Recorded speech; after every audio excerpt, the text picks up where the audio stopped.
قرآن نے اسے تمثیلی انداز میں بیان کیا ہے، اور اس میں نمایاں بات یہ ہے کہ آدم اور شیطان یا ابلیس دونوں بیک وقت سٹیج پہ سامنے آتے ہیں۔ ادھر سے آدم کی نمود یا وہ دور آ رہا ہے جہاں کہا گیا ہے فَإِمَّا يَأْتِيَنَّكُم مِّنِّي رَسُولٌ، تمہاری طرف ہماری خدا کی طرف سے وحی آتی رہے گی، اس کی روشنی میں تم چلتے رہو گے تو لا خوف علیہم ولا ہم یحزنون۔ اور ادھر سامنے سے پھر وہ ابلیس یا شیطان ہے، وہ وہاں تک کھڑا ہے۔ اور اس کے بعد جب یہ حبوط آدم جسے کہتے ہیں عرضی زندگی شروع ہوئی انسان کی، تو اس کے ساتھ ہی اس نے شیطان یا ابلیس نے یہ چیز کہہ دی کہ مجھے مہلت دی جائے اس وقت تک جب تک کہ یہ آدم صفحہ ارض کے اوپر زندہ رہے گا، اور اسے کہا گیا کہ ہاں تمہیں اس کی مہلت دی جاتی ہے۔ تو گویا اولی دن جو تھا آدم کی نمود کا، وہاں سے ابلیس کی ساتھ نمود ہوتی ہے، اور آخری دن آخری انسان تک جو وہ اس کرۂ ارض پہ رہے گا اس وقت تک اس کو مہلت دی گئی ہے۔ تو گویا یہ کشمکش ایسی ہے جو پہلے دن سے شروع ہوئی ہے اور آخری انسان تک جاری رہے گی۔ اس کشمکش میں یہ میں ابھی عرض کروں گا کہ جسے ہم کہتے ہیں کشمکش حق و باطل، یہ ہے کیا؟ ہم بھی الفاظ دہراتے چلے جاتے ہیں،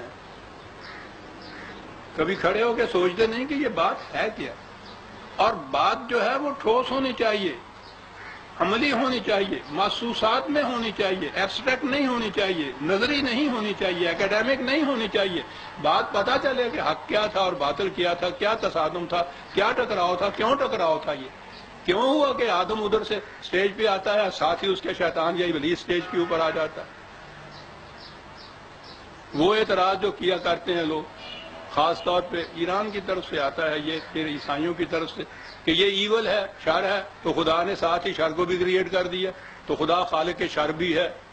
پھر چلی باتیں اس کے اوپر، سمجھنے کی بات ہے نا کہ آدم اور ابلیس اکٹھے سٹیج کے اوپر کیوں کھڑے ہیں، کیوں قیامت تک کے لیے؟ اس کو قیامت تک، میں نے وہ محاورے کے اعتبار سے عزیزان من یہ لفظ بول رہا ہوں، آخری انسان جب تک عرض کے اوپر ہے اس وقت تک کیوں اس کو بھی مہلت دی گئی ہے؟ کیا بات ہے یہ؟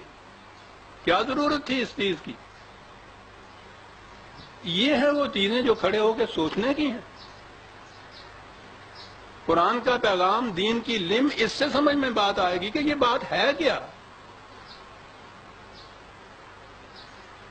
عجیب چیز۔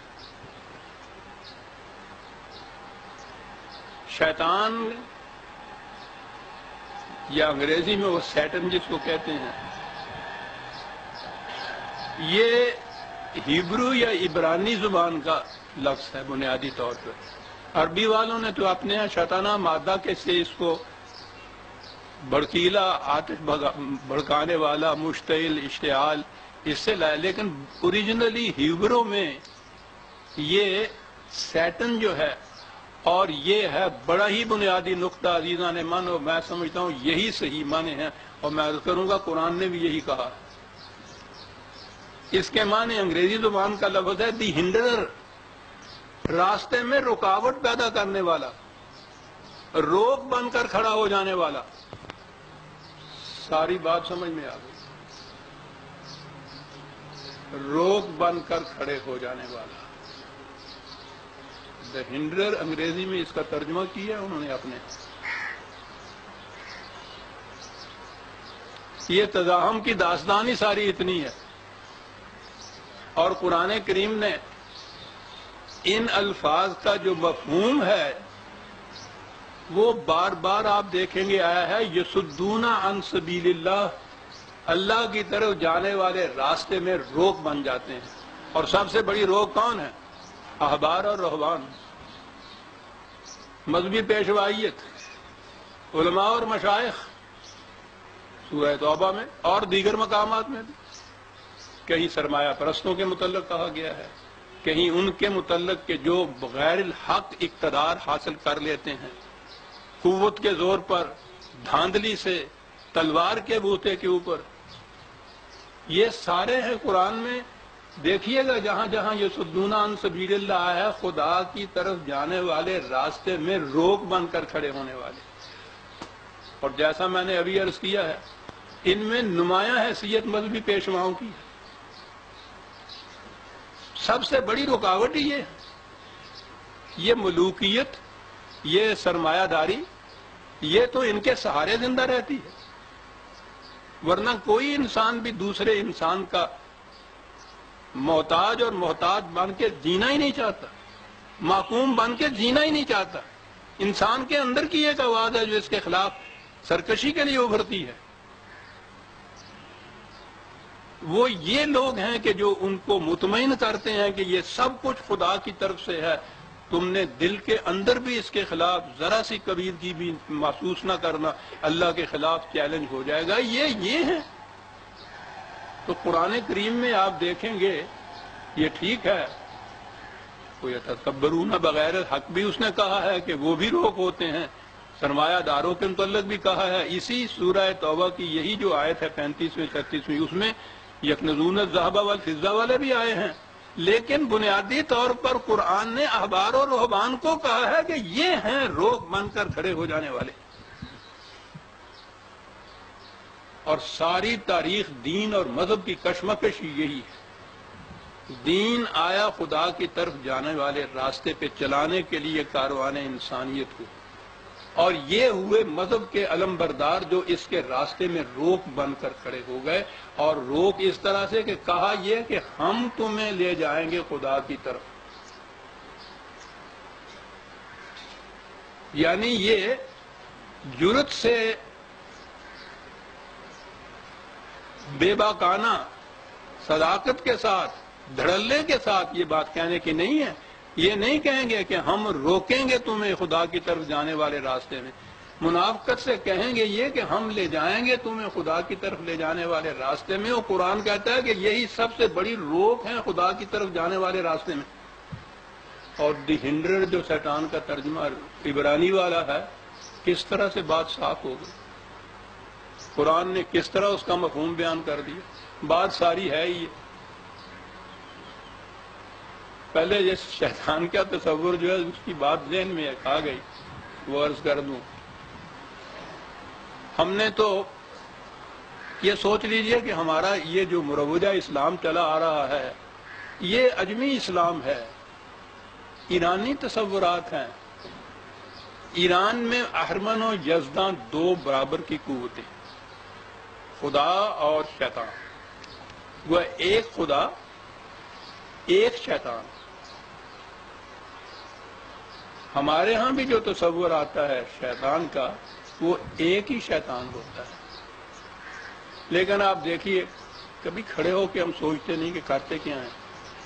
اس ایک شیطان میں جو خصوصیت یا جو صفت اس شیطان کی بتائی جا رہی ہے اس کو معاذ اللہ خدا بنا دیا ہم نے۔ تصور یہ ہے نا کہ وہ ایک شیطان دنیا میں ہر شخص کے ساتھ ہوتا ہے، ہر جگہ ہوتا ہے۔ شیطان کی آپ نے دیکھا یہ خصوصیت، یہ قوت دنیا میں ہر انسان کے ساتھ ہر جگہ، اور یہ خصوصیت اللہ تعالیٰ نے صرف خدا کی کہی ہے، ہوا معکم اینما کنتم، تم جہاں بھی ہو وہ تمہارے ساتھ ہوگا۔ گویا جو خدا کی صفت تھی وہ ہم نے شیطان کی صفت بتا دی۔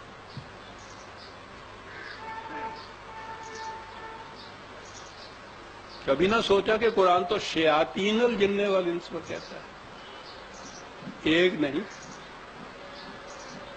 شیاطین محسوس شکل میں سامنے آنے والے بھی اور نگاہوں سے پوشیدہ بھی۔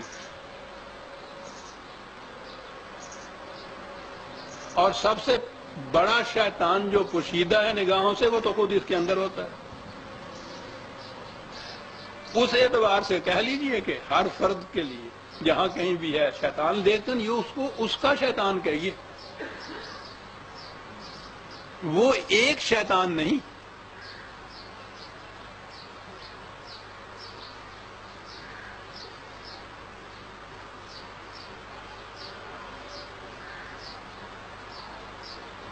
میں نے عرض کیا کہ یہ شیطان کرتا کیا ہے،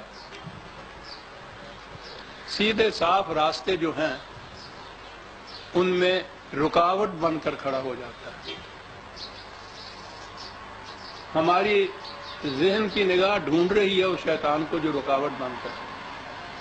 ہزار حیف نہ بینی قیامت موجود.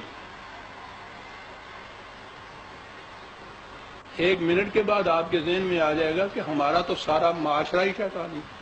کوئی کام آپ کا قاعدے قانون کے مطابق ہو رہا ہے آج کل؟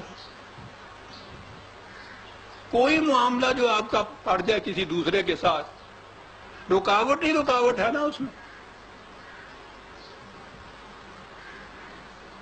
وہ جو شیطانی طریقے پہ وہ کام کرنا چاہے ان کے راستے میں تو رکاوٹ نہیں ہوتی، وہ تو شیطان کے حزب ہوتے ہیں، جنود ہوتے ہیں. خود جو بھی حق کے مطابق، میں قاعدہ قانون ہی کہہ رہا ہوں، حق کو تو چھوڑ دیجیے، بہت بڑی چیز ہے. کوئی کام آج آپ کا کسی قاعدے قانون کے مطابق بغیر ہنڈرنس کے ہو رہا ہے، رکاوٹ رکاوٹ رکاوٹ، قدم قدم پہ رکاوٹ.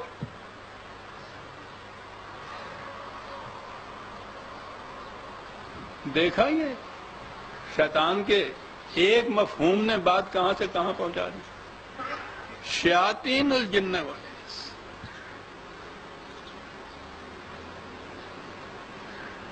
راستے میں رکاوٹ پیدا کرنے والا. کوئی کام طریقے اور سلیقے سے نہیں ہونے دینا.